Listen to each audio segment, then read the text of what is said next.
Oh, you joined me. Hold on a sec. Let me get the light. There we go. Yes, I was just sitting here in the dark, waiting. Not creepy at all. Glad you made it. Take a few seconds to get comfy and maybe grab your favorite John Stamos body pillow and assume the big spoon position.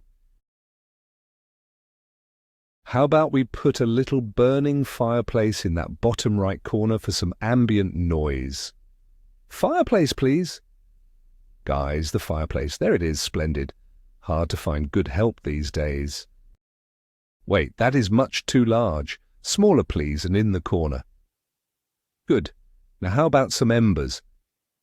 Embers, please. Very good. Looks like we are all set for this monumental journey now. But first, if you would not mind liking and subscribing. It really helps us out more than you know. And drop a comment on what country you reside in, as we are always curious on where our viewers are from. Now, let's begin. Before rockets soared, they sputtered. Humanity's first attempts at reaching the heavens looked more like backyard stunts than scientific progress. Somewhere around 1232 AD, the Chinese strapped explosives to bamboo tubes and hurled them at enemy armies. Technically, they invented rockets. Practically, they invented loud, smoky ways to scare horses. Fast forward a few centuries, and you had European inventors lighting things on fire just to see what would happen. Nobody really knew what a rocket should do, but everyone agreed it should involve danger, fire, and at least one nervous assistant holding a bucket. By the 1920s, things got weirder. A man named Robert Goddard in Massachusetts launched the first liquid-fueled rocket. It flew 41 feet, which is about the length of a confused giraffe lying down. The press laughed at him. The US military ignored him. But Goddard, to his credit, ignored everyone and just kept launching stuff until he ran out of funding, patience, or both. Meanwhile, over in Germany, a group called the Verein für Raumschiffahrt, which translates roughly to Club for Guys Who Really Like Blowing Stuff Up, started experimenting with rockets too. They weren't very successful, but they had passion, goggles, and more ambition than sense. Then came Werner von Braun, a rocket-obsessed German with slicked-back hair and a love for dramatic liftoffs. As a young man, he dreamt of sending rockets to the moon. Instead, he ended up building missiles for Hitler. Not exactly a straight path to NASA. Von Braun's creations, the V-2 rockets, were terrifying, fast, and occasionally pointed in the right direction. They also mark the first human-made objects to touch the edge of space, though nobody cheered because they were mostly being used to bomb London. War, as it turns out, is an excellent way to accelerate technology if you're okay with accelerating everything else too. When the dust settled and the war ended, both the US and the Soviet Union had the same brilliant idea. Let's grab as many German rocket scientists as possible before the other guys do. Thus began Operation Paperclip, a cheerful-sounding mission to quietly import ex-Nazi engineers and pretend they'd always been fond of democracy. Von Braun and his team were scooped up by the Americans, scrubbed clean of their pasts with what must have been industrial-strength PR, and flown to the US to build the next generation of rockets, this time aimed towards space, not cities. Meanwhile, the Soviets weren't just sitting around drinking vodka and glancing suspiciously at their neighbors. They were doing that and building rockets. With help from their own cadre of captured scientists and local talent, they launched Sputnik in 1957, the first artificial satellite. It beeped. That's all it did. Beeped. But that annoying little signal sent waves of panic across the US. Suddenly, every American schoolchild needed to know algebra, every general needed a satellite, and every basement needed a fallout shelter. The space race had begun, and America was already playing catch-up.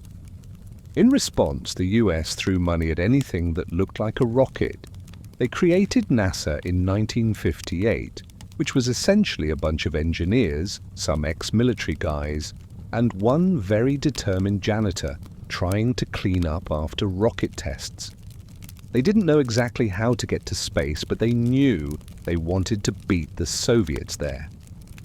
Step 1, get someone up there. Step 2, figure out how to get them back. Step 3, try not to explode during either. Project Mercury was the first real attempt. The plan? Strap a man to a flying fuel tank and hope for the best. Alan Shepard became the first American in space in 1961. He went up, came down, and didn't throw up, which, given the circumstances, was considered a massive win. But just before that, in April of the same year, the Soviets had already launched Yuri Gagarin, the first human to orbit the Earth. He returned a hero, proving once and for all that if you want to be the first at something, you better hurry, and maybe skip lunch. America, now fully embarrassed and caffeinated, doubled down. They launched Gemini, a program designed to test spacewalking, rendezvous, and how many engineers it takes to screw in a titanium bolt. The missions were successful. The astronauts were basically orbiting crash test dummies, and morale was high, but all of it was just the pre-game. The real party was called Apollo, and its goal was simple: land a man on the moon and get him home in time for dinner, preferably without vaporizing him on live TV. Thus ended the first chapter in this glorious, ridiculous, and surprisingly flammable saga. Humans had gone from launching bamboo fireworks to planning lunar landings in less than 800 years. And they weren't done yet. The real fun, the moon boots, the flag poking, the terrible freeze-dried meals, was still to come. But as we'll soon see, getting to the moon wasn't just about science. It was about politics, pride, and seeing who could build the biggest, loudest sky stick without turning into barbecue. The Apollo program began the way all great things do, with an unreasonable deadline, a vague plan, and a lot of paperwork. President Kennedy announced in 1961 that America would land a man on the moon before the decade was out.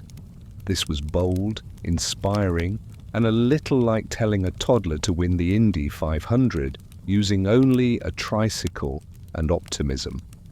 NASA, hearing this, collectively said, "We're doing what now?" Then they nodded, saluted, and immediately started arguing about what kind of pen could write in space. To say the technology didn't exist yet would be generous. NASA had no moon rocket, no lunar module, and no idea how to keep a human alive without gravity, groceries, or a good excuse to turn around. They also didn't have a computer small enough to fit on a spaceship. What they had were engineers who barely slept, astronauts who looked like test pilots with attitude problems, and budgets that ballooned faster than the rockets themselves. Congress wasn't thrilled about the costs, but they were even less thrilled about losing to the Soviets. So they kept signing checks and hoping for the best. Testing rockets was less science and more kaboom. The Saturn I and Saturn IB were like giant mechanical guesses held together by bolts, prayers, and the occasional leftover sandwich. Early launches featured flames, smoke, and dramatic failures that looked great on television if you liked fireballs.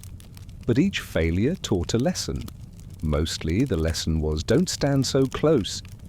Still, the engineers pressed on. They invented heat shields that wouldn't melt, suits that wouldn't collapse, and toilets that wouldn't cause an international incident. Then there was the matter of getting astronauts to the moon and back. Enter the lunar module, affectionately nicknamed the Bug, because it looked like something your neighbor would swat with a shoe. It was fragile, spindly, and completely covered in gold foil. as if the engineers had raided a party store and called it science. But somehow, this wobbly space taco was the key to landing on the moon. It would detach from the command module, float down to the surface and hopefully not explode or bounce like a dropped cake. And then, disaster. In 1967, Apollo 1 was set for a simple launch rehearsal on the pad. What could go wrong? Everything, it turned out. A spark in the pure oxygen cabin ignited a fire that engulfed the capsule in seconds. Astronauts Gus Grissom, Ed White, and Roger Chaffee were killed. It was a brutal, tragic reminder that space doesn't care about deadlines or speeches. It humbled NASA, it forced redesigns, it sent shockwaves through the country, and it made the whole endeavor suddenly painfully real. The investigation revealed that the capsule had about as many fire hazards as a barbecue competition inside a fireworks factory. Flammable materials, pure oxygen, and shoddy wiring combined into a perfect recipe for disaster.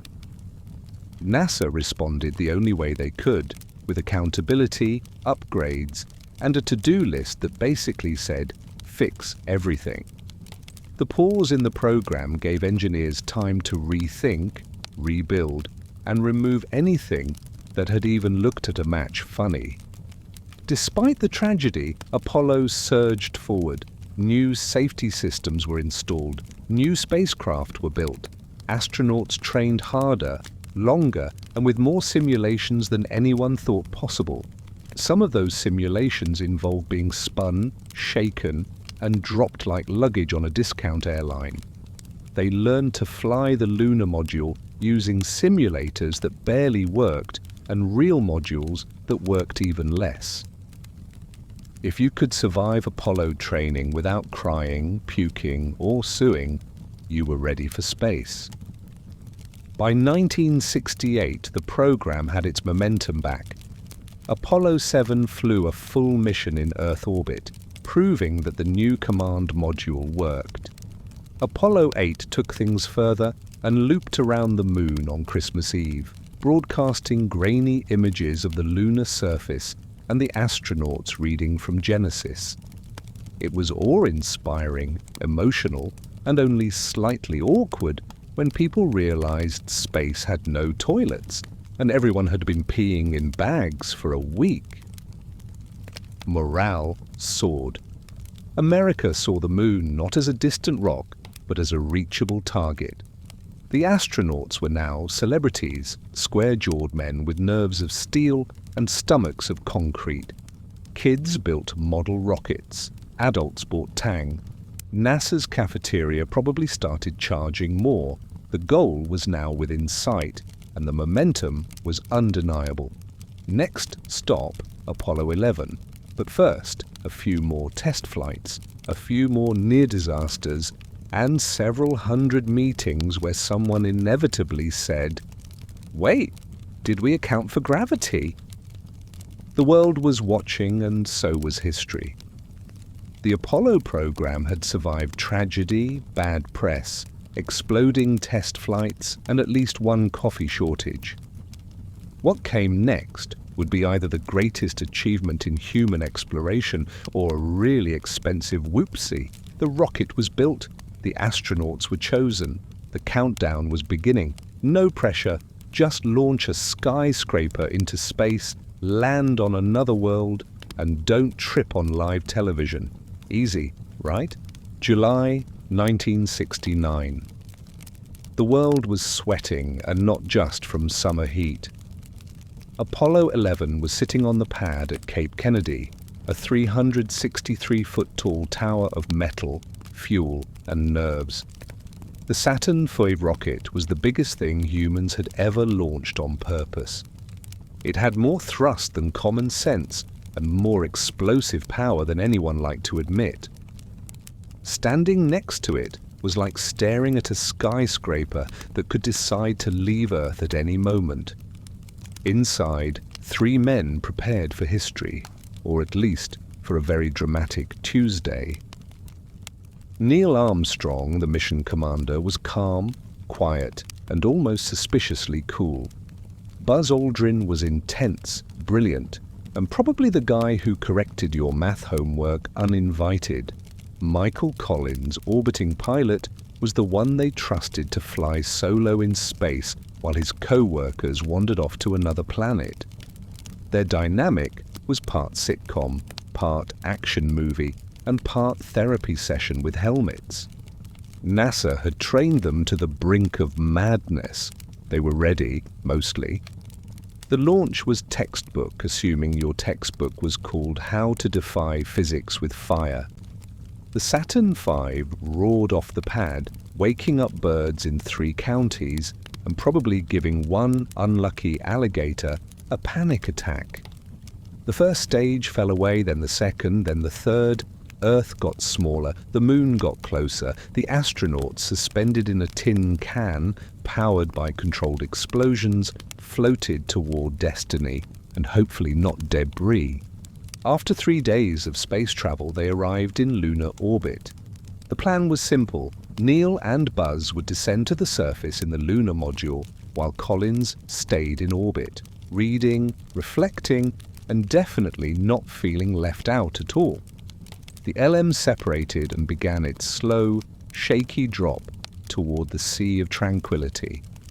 What followed was less one small step, and more hold on to something, this thing's drifting. The landing nearly failed. A computer overloaded. Alarms rang. The LM was running low on fuel. Armstrong had to manually steer it past a crater field and a pile of bad decisions. At one point, there were less than 30 seconds of fuel left. On Earth, everyone held their breath. In the LM, no one spoke unless it was useful, urgent, or involved the word abort. Then, miraculously, they landed. Armstrong calmly radioed, "The Eagle has landed," which was the 1960s version of "We stuck the landing, now where's the snack bar?" "That's one small step for man, one giant leap for mankind," he said, or at least tried to. The A may or may not have been eaten by static, nerves, or a poorly placed sandwich. Regardless, Earth lost its collective mind. Humanity had just pulled off its greatest stunt, landing 2 guys in metal pajamas on a rock 238,000 miles away. Aldrin joined him shortly after, describing the surface as magnificent desolation, which sounded poetic until you realized it basically meant pretty and awful. The 2 astronauts bounced, hopped, planted the flag, collected rocks, and took photos that would end up in history books, conspiracy theories, and at least one Pink Floyd album. Meanwhile, Collins orbited above, alone, thoughtful, and probably humming show tunes to stay sane. He later said he felt connected, not isolated, which is an impressive attitude for someone circling the void while their ride explores another world. The moonwalk lasted just over 2 hours. They left behind science experiments, commemorative plaques, and a surprisingly stylish American flag. Then they packed up, launched back into orbit using what was essentially a soda can on steroids, and docked with Collins in the command module. If you've ever parallel parked a car while it's spinning and on fire, you might understand the complexity of what they pulled off. The return to Earth was smoother, though re-entry always carries a small chance of giant fireball ending. Fortunately, the heat shield held, the parachutes deployed, and the capsule splashed down safely into the Pacific Ocean. Navy divers fished them out, gave them fruit, and immediately locked them in quarantine, just in case they'd brought back space flu. Because nothing says welcome home like a sterile trailer and government suspicion. Still, they had done it. The goal Kennedy had set, the gamble NASA had taken, the insane risk humanity had embraced. It had all paid off. 3 men had traveled to another world and returned. It wasn't just a scientific victory, it was a human one. But as we'll see, not everyone was thrilled. Moon landing glory was fleeting, attention spans were short, and NASA was about to discover that once you've touched the stars, the real challenge is convincing taxpayers that you still need a ride. The astronauts came home heroes, sort of. There were parades, press conferences, and awkward handshakes with dignitaries who couldn't spell lunar module if their lives depended on it. The world showered them with medals, keys to cities, and enough speeches to cure even the most persistent insomnia. Armstrong became a reluctant icon. Aldrin quietly battled inner demons. Collins became the most famous third wheel in history. And then gradually the cheering faded. Turns out, once you've walked on the moon, there's no higher step. Everything after feels like a descent. NASA had hoped Apollo 11 would be the beginning of a golden era of exploration. Instead, it became the high point, quickly followed by a slow, budget-slicing nosedive. Congress, having watched the moon landing on TV and presumably checked a box labeled space equals complete, started slashing funding like they were in a coupon frenzy.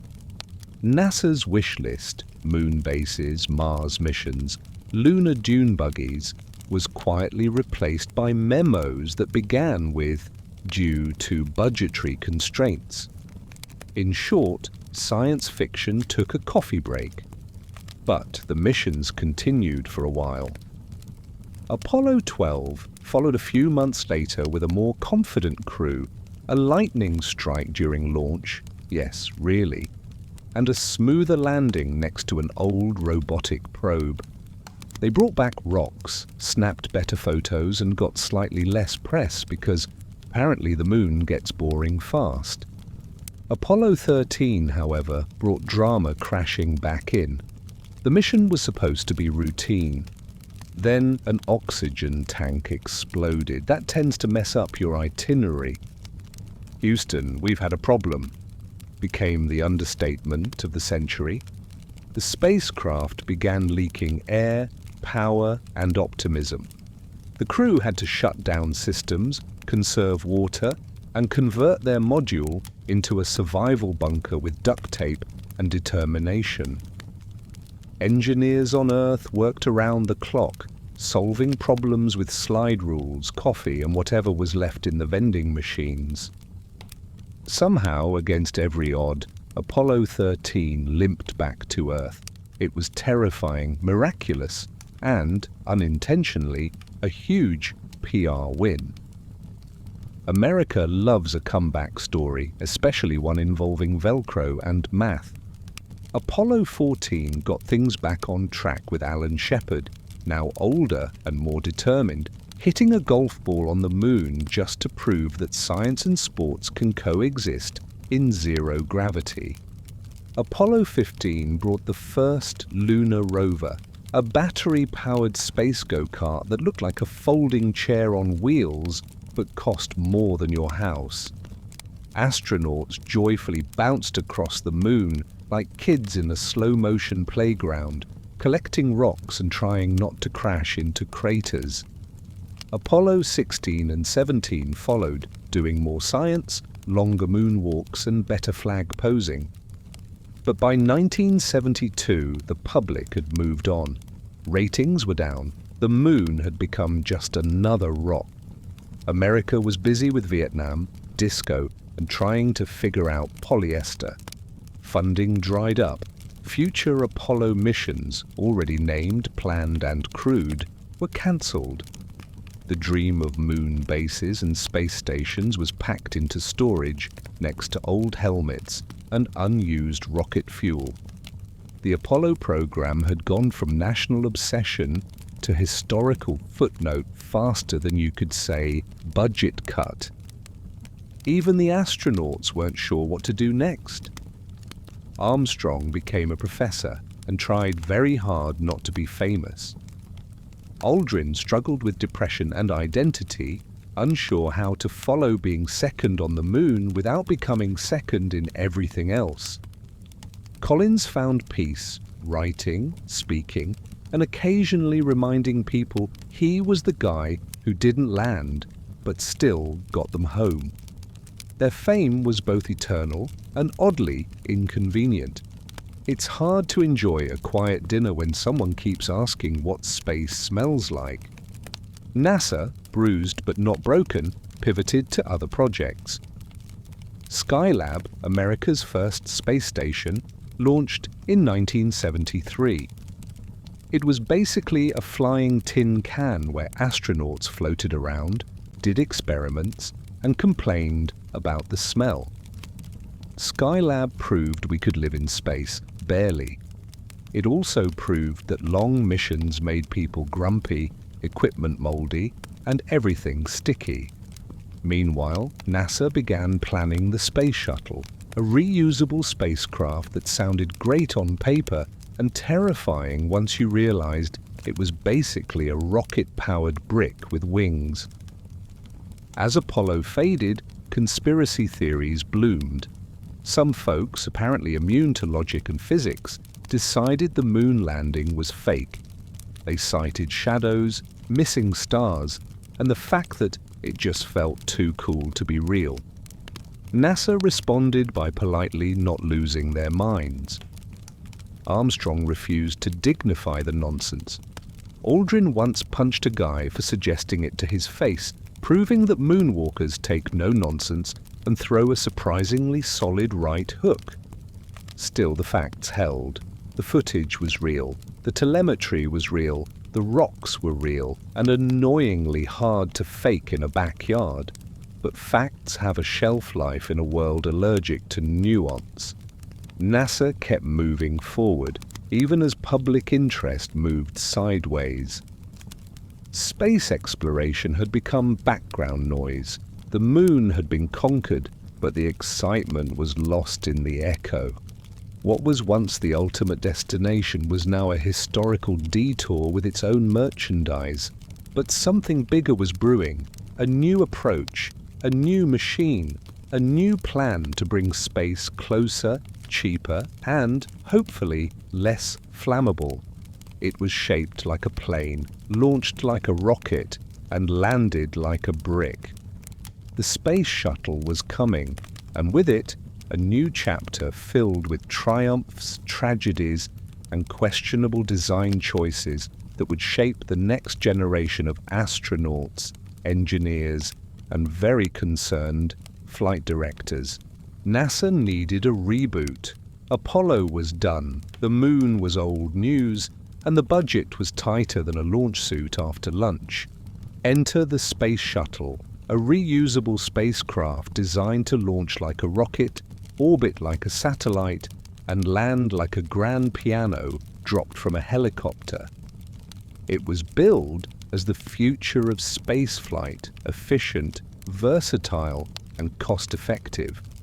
Naturally, it ended up being none of those things, but it looked cool, and in government aerospace, that's at least half the battle. The shuttle was big, white, and oddly majestic. It had wings, a cargo bay, and a name that made it sound friendlier than it was. It promised routine access to space, regular launches, affordable costs, even space tourism someday. All of which sounded great until someone realized that reusable doesn't mean cheap. Every launch still required a mountain of preparation, tons of fuel, and enough technicians to staff a small village.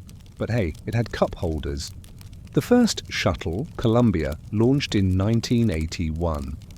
Watching it take off was like seeing a flying toaster defy physics. It roared upward, dropped boosters, shed fuel tanks, and slipped into orbit like a very determined brick. Once there, astronauts floated around, fixed satellites, and proved that yes, humans can survive in space while drinking orange juice from a bag. Missions were longer, more complex, and involved everything from spacewalking to taking school teachers to orbit. which, in hindsight, was both inspiring and incredibly risky. The shuttle's greatest triumphs came from its versatility. It deployed the Hubble Space Telescope, fixed it when it saw blurry stars, and helped build the International Space Station piece by floating piece. Astronauts carried out science experiments, floated around with tiny flags, and occasionally juggled for the cameras. It was part spaceship, part school bus, part very expensive lab with a leaky roof. The shuttle made space feel normal, almost. But it also had flaws, big ones. The heat-resistant tiles that protected it during re-entry were delicate, finicky, and fell off if someone sneezed too hard. The solid rocket boosters were powerful, but essentially giant cans of boom strapped to the sides. And the shuttle itself? Reusable, yes, but about as repairable as a snow globe full of cats. Every mission required a complete overhaul. If the shuttle were a car, your mechanic would retire rich after one oil change. Then came Challenger. January the 28th, 1986. A cold morning, icicles on the launch pad. Engineers raised concerns about the O-rings, rubber seals that weren't fans of freezing weather. Management, eager to stay on schedule and impress TV audiences, pushed ahead. The shuttle lifted off. 73 seconds later, it disintegrated on live television.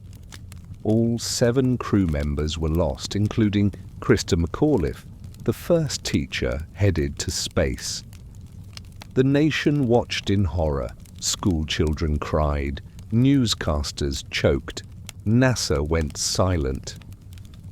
The investigation was brutal. The cause: a failed O-ring joint in a booster made brittle by the cold. But the real failure was cultural, an agency that had become too confident, too political, too willing to gamble lives for a deadline. The Rogers Commission, which included physicist Richard Feynman, famously demonstrated the O-ring failure with a glass of ice water on national TV. It was dramatic, simple, and embarrassing. Shuttle flights were grounded, reforms were made, training got tougher. The next shuttle, Discovery, launched in 1988 with new safety protocols, new designs, and probably more than one astronaut carrying a lucky charm. Slowly, trust was rebuilt. The shuttle flew again and again. It deployed satellites, launched the Hubble, and ferried supplies to space stations. It became a workhorse, reliable-ish, functional-ish, and always just a little too close to terrifying. By the late 1990s, space started getting crowded. The International Space Station was under construction, a massive orbiting Lego set built in pieces from all over the world. The shuttle played UPS, hauling modules, solar panels, astronauts, and whatever else someone needed 250 miles above Earth. Missions became routine, which is a polite way of saying we got bored. News coverage dwindled.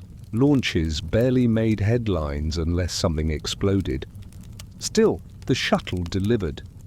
It proved humans could live in space long-term, grow plants, do science, and make extremely slow internet calls from orbit.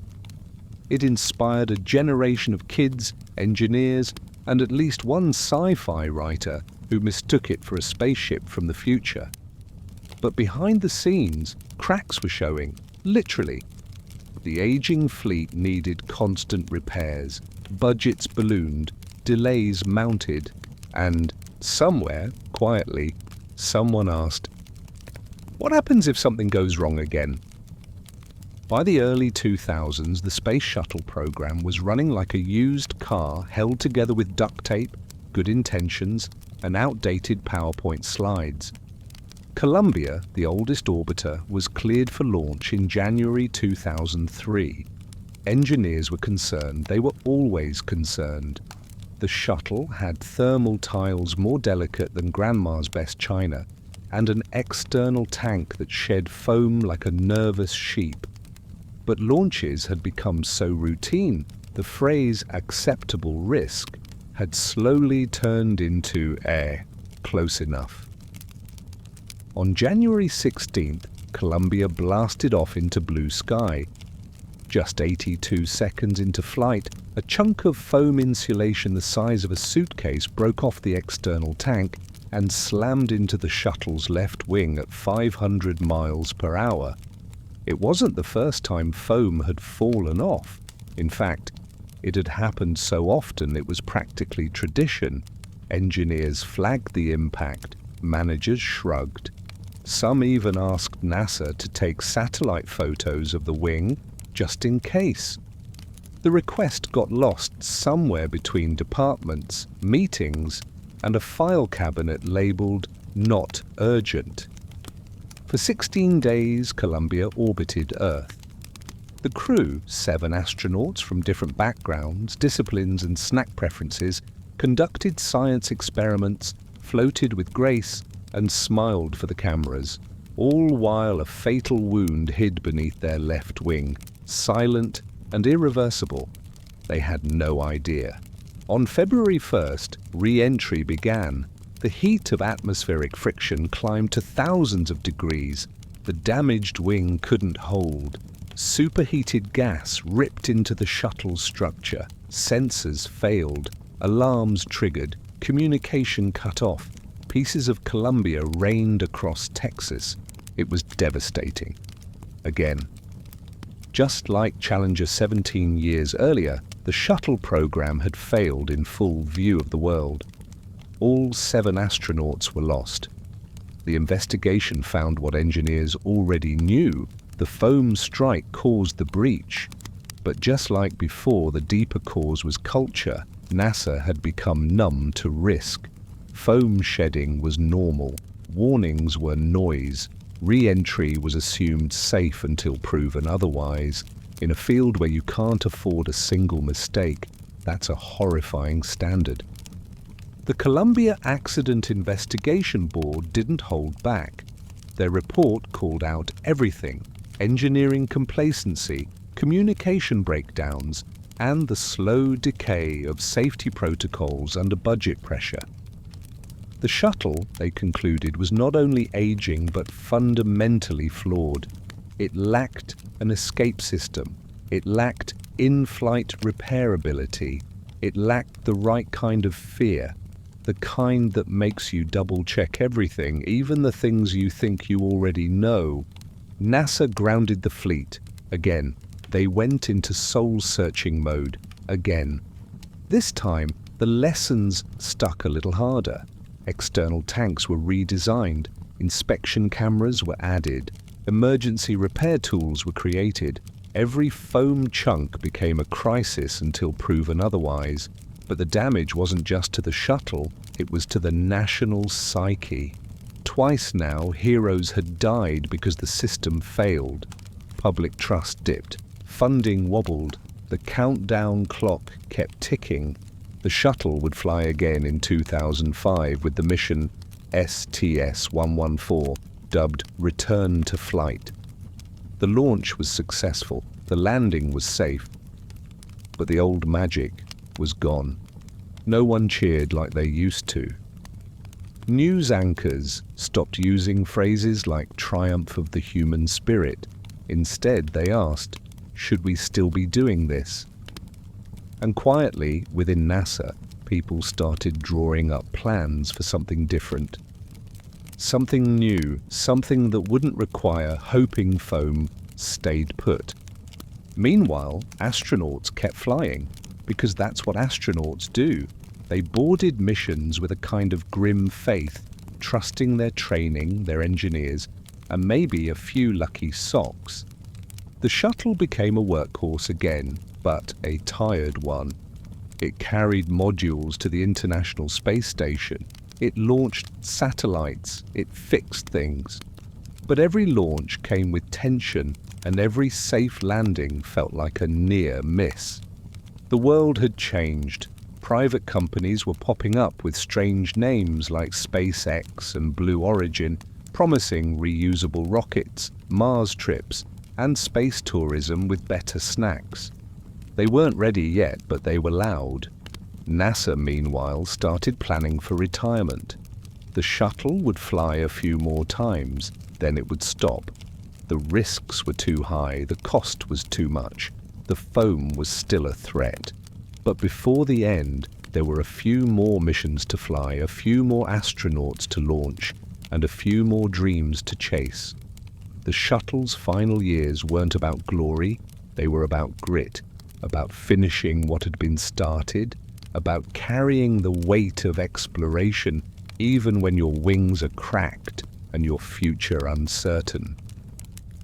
Next, we look at the end of the shuttle era, its final flights, its last lessons, and the moment NASA said goodbye to the flying brick that carried us higher than we ever imagined and reminded us how hard it is to stay up there.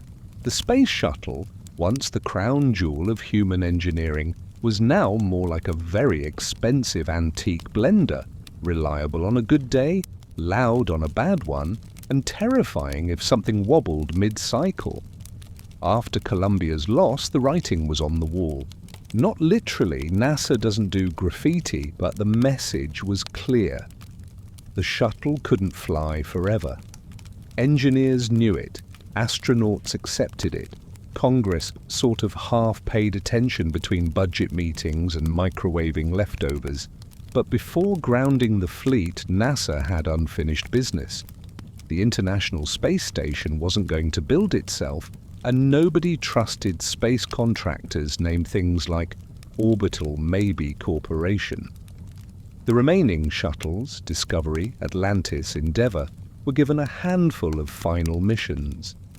It felt like a farewell tour for a rock band whose lead guitarist had exploded once and whose drummer refused to re-enter the atmosphere without snacks. Each final flight was filled with ceremony, nerves and engineers pretending not to cry into their spreadsheets.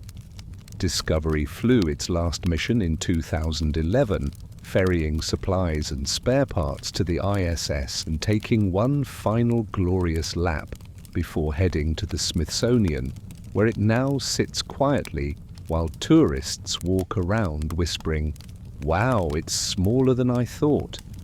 Endeavour followed, wrapping up its career by delivering yet another ISS module and probably asking, "This is really the last one, right? You promise?" Atlantis had the honour of flying the curtain call, STS-135, July 8th, 2011. The launch pad was packed. Retired astronauts came back, kids held signs, people wore shuttle pajamas unironically. It was emotional, nostalgic, and slightly nerve-wracking. Atlantis lifted off with its usual thunder, rattling windows and hearts across Florida. The mission was smooth, the docking was flawless, the cargo was delivered, and then just like that it came home. The last shuttle landing was quiet. No explosions, no banners, just rubber tires screeching on a runway, and a realization that an era had ended. After 135 missions, 355 astronauts, 300 satellites, and enough orbiting tools to start a cosmic Home Depot, the shuttle was done. America no longer had a way to launch humans into space. That responsibility now fell to Russia, which charged per seat like a very exclusive Uber with a bad attitude. NASA promised a new program, Constellation, a bold effort to return to the moon and maybe go to Mars, but it turned out bold meant unfunded and heavily delayed. Constellation fizzled like a wet sparkler at a birthday party for disappointment. Eventually, the whole project was scrapped, leaving NASA with a few empty hangars, some expensive blueprints, and a mild existential crisis. People started to wonder if we'd ever launch anything more impressive than a weather balloon again. In the meantime, private space companies began to rise like over-caffeinated startups at a tech conference.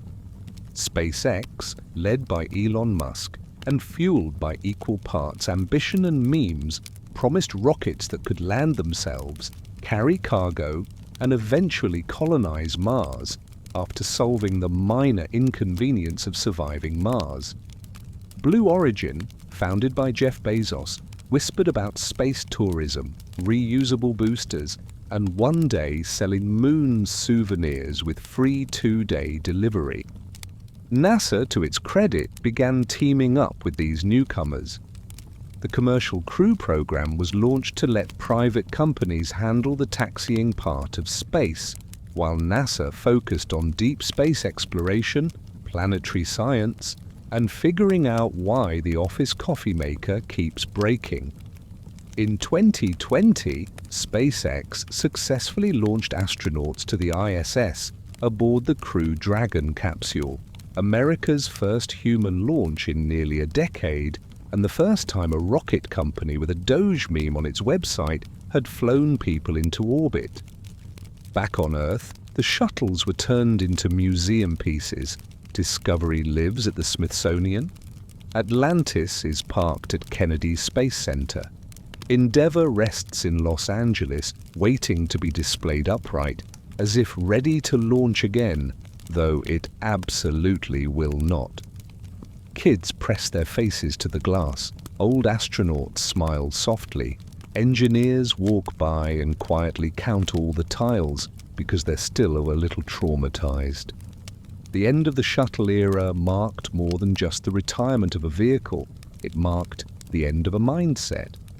The shuttle had made space accessible, repeatable, human. It was flawed, yes, but it flew.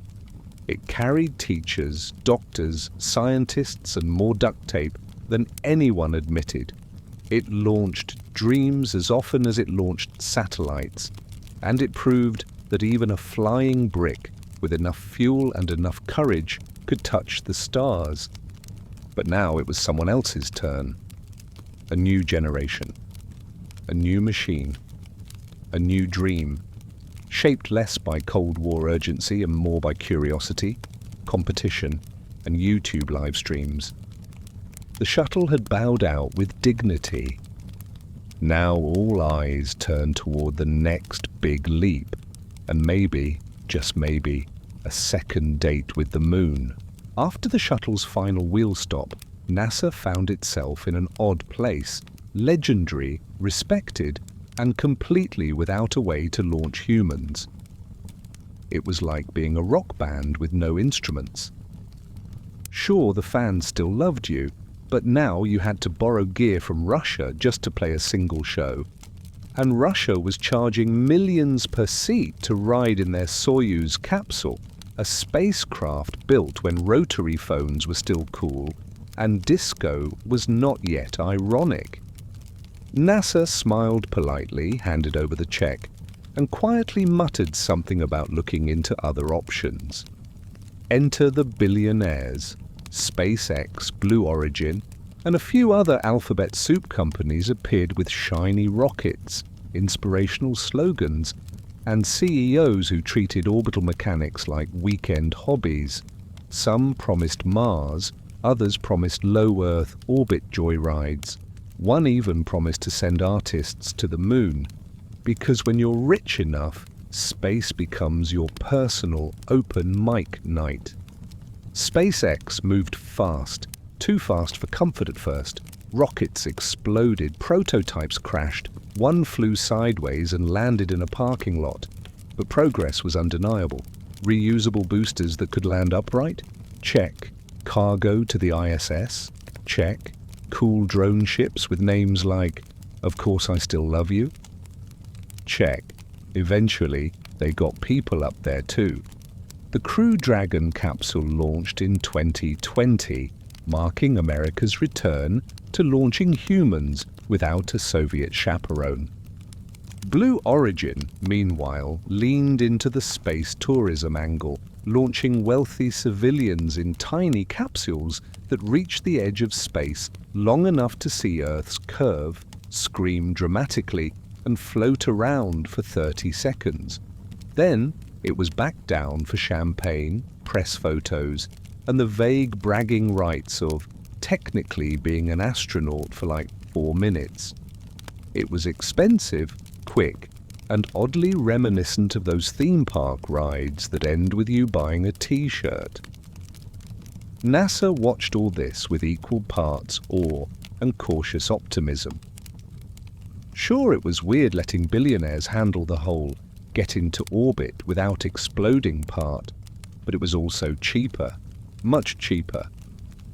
So NASA focused on the big stuff: telescopes, deep space probes, planetary science, and occasionally reminding the public that no, they didn't fake the moon landing, and yes, the rocks are still real. Meanwhile, the International Space Station kept spinning overhead like the world's most complicated Airbnb. Astronauts from around the globe floated around in socks, ate vacuum-sealed food, and ran experiments like, what happens to a flame in zero gravity? Answer: it gets weird. They studied bone density, plant growth, and how to function on 6 hours of sleep and 1 decent coffee pouch a week. Robotic explorers were also having a field day. Mars got a series of rovers: Sojourner, Spirit, Opportunity, Curiosity, and Perseverance, each more talented than the last. These rovers photographed landscapes, drilled rocks, and posted better selfies than most influencers. Perseverance even brought a drone helicopter, Ingenuity, which made the first powered flight on another planet, and then proceeded to fly around like a curious bug for over a year, defying everyone's low expectations. But even with all these wins, NASA still had a moon-shaped hole in its heart. Returning to the lunar surface was the next big goal. This time, not just for a visit. They wanted boots, habitats, power systems, and maybe, just maybe, a plan that involved staying longer than a single afternoon. They called it Artemis, because naming things after ancient gods never backfires. It would send the first woman and next man to the moon, and eventually build a lunar base where future missions could launch toward Mars or just hang out and make s'mores in low gravity. Artemis would be powered by the Space Launch System, SLS, NASA's new mega rocket that was somehow both cutting edge and decades late. It was big, expensive, and nicknamed the Senate Launch System, because Congress loved it so much they wouldn't let it die, even when it tripped over its own timeline repeatedly. Still, progress crept forward.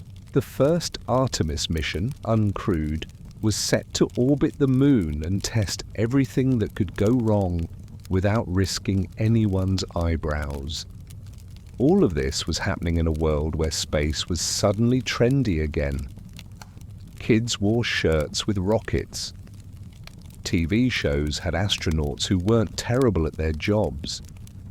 Billionaires raced to outlaunch each other while pretending they weren't secretly having a billionaire midlife crisis. And the public, after decades of apathy, finally started paying attention again. Maybe it was the live streams, maybe it was the memes, or maybe people just missed looking up. Either way, space was back, not as a Cold War battleground or a moon race finish line, but as something stranger, a collaborative, chaotic, corporate-crowded frontier with the occasional motivational TED Talk. NASA, no longer the lone pioneer, had become the wise old mentor, still critical, still capable, and now working with a whole cast of new characters who were just figuring out which button not to press. Up next, Artemis launches, ambitions heat up, and we ask the age-old question, can we go back to the moon without reenacting Apollo, the sequel, this time with Wi-Fi? Artemis wasn't just a mission, it was a comeback story. NASA had been quietly stretching, cracking its knuckles, and preparing to once again launch something enormous and flammable toward the moon. Artemis promised a return to lunar glory, but with fewer flags and more logistics. Gone were the days of winging it with a slide rule and a prayer. This time there would be spreadsheets, so many spreadsheets. The Space Launch System, SLS for short, and cost a lot for long, was the muscle behind Artemis. Taller than the Statue of Liberty and more expensive than some small countries, it was NASA's most powerful rocket since Saturn V. It burned fuel like a teenager burns data on a family phone plan. Delays? Sure. Technical issues? Of course. Budget overruns? Absolutely. But when Artemis I finally launched in November 2022, it lit up the sky like a giant middle finger to gravity and said, "We're back, baby." The mission was uncrewed because testing a new mega rocket by throwing humans inside on the first try felt like a bad idea even by 1960s standards. Instead, Artemis Y orbited the moon, sent back stunning photos, and proved that yes, we can still fling hardware to our favorite space rock. The next mission, Artemis II, would carry real astronauts around the moon. Not land yet, just circle dramatically like a cosmic Uber driver who forgot the drop-off point.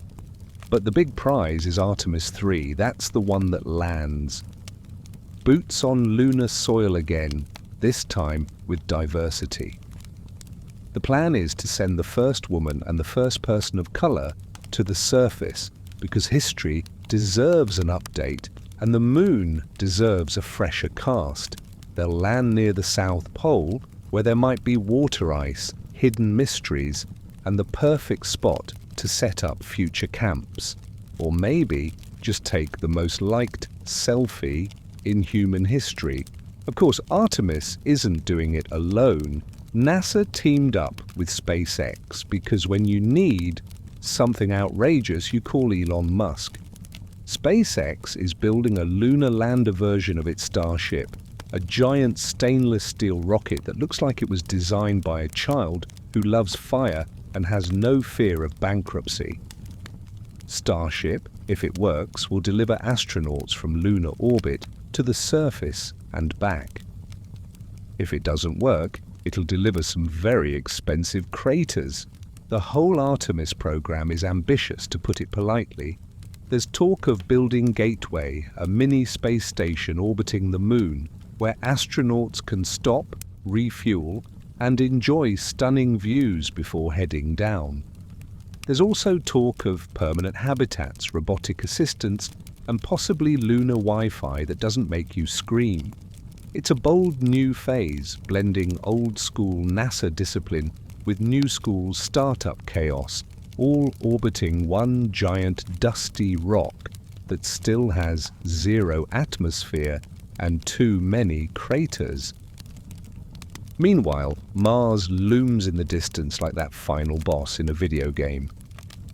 Everyone wants to go there eventually, but nobody's entirely sure how to survive the journey without turning into a dehydrated raisin. Artemis is seen as the stepping stone, practice for long-term missions, testing systems, and proving we can land, live, and launch again. Mars is the dream, but the moon is a tutorial level. You don't fight the dragon until you've figured out how to keep the airlock from leaking. Public interest has reignited. Kids want to be astronauts again. Adults are downloading space tracking apps and pretending they understand orbital mechanics. The media covers launches like red carpet events. Even social media joined in. Tweets from moon probes, Instagram-worthy Earthrise shots, and live streams that attract millions of viewers, even though half the audience only shows up for the explosions. But Artemis still has hurdles. Funding isn't guaranteed. Politics, as usual, floats around like space junk, ready to bump into progress. Rockets need testing, landers need landing. And humans, well, humans still need a working bathroom in zero gravity.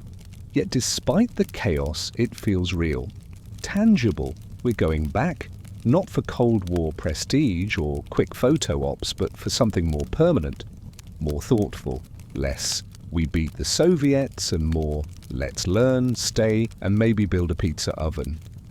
Artemis may take longer than planned. It may cost more than anyone wants to admit.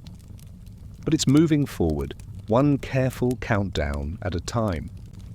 And for the first time in decades, space feels both wild and reachable again. The moon is no longer a memory, it's a destination, a beginning. A launch pad not just for rockets, but for ideas, for science, and for that weird human instinct to go far, look back, and whisper, "We actually did it." Next up, we aim higher. Mars, future tech, and the wild possibilities of what happens when space becomes more than science fiction and starts feeling like home. So here we are. Decades after a grainy broadcast showed a man in a bulky suit hopping off a ladder into history. The moon landing wasn't just a scientific victory, it was a glitch in the ordinary. A moment when humanity collectively looked up, stood still and whispered, "Wait, we can do that?" We haven't been back in a while, but the echo of that footprint still lingers, etched not just in lunar dust, but in imagination, blueprints, and really outdated posters in high school science rooms. The Apollo program didn't last forever, but its impact never left. It inspired kids to become astronauts, engineers, and in one case an accountant who just really liked Tang. It redefined what we believed was possible.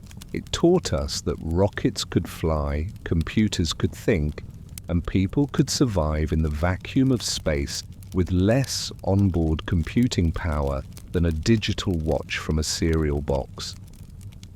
It also taught us that space is hard, that ambition without caution burns bright and then explodes mid-launch. That progress comes in messy bursts, in fireballs, flags, silence, and stumbles. But even with all its risk and ridiculous price tags, spaceflight proved something vital. We are not bound to this Earth. We are explorers with questionable decision-making skills and a deep desire to touch the unreachable. And yet, it all traces back to that singular moment on July 20th, 1969, when Neil Armstrong gently stepped down and left a boot print that doesn't fade. When Buzz Aldrin bounced behind him with the poise of a man trying not to fall over in front of an entire species. When Michael Collins, orbiting alone, quietly watched it all unfold, knowing he'd helped make history even if his feet never touched lunar soil. We didn't just land on the moon, we rewired what humanity thought it could be. The moon was a goal, but it became a mirror. It showed us our brilliance, our flaws, our hunger to know what's out there, and our inability to agree on who's in charge of snacks.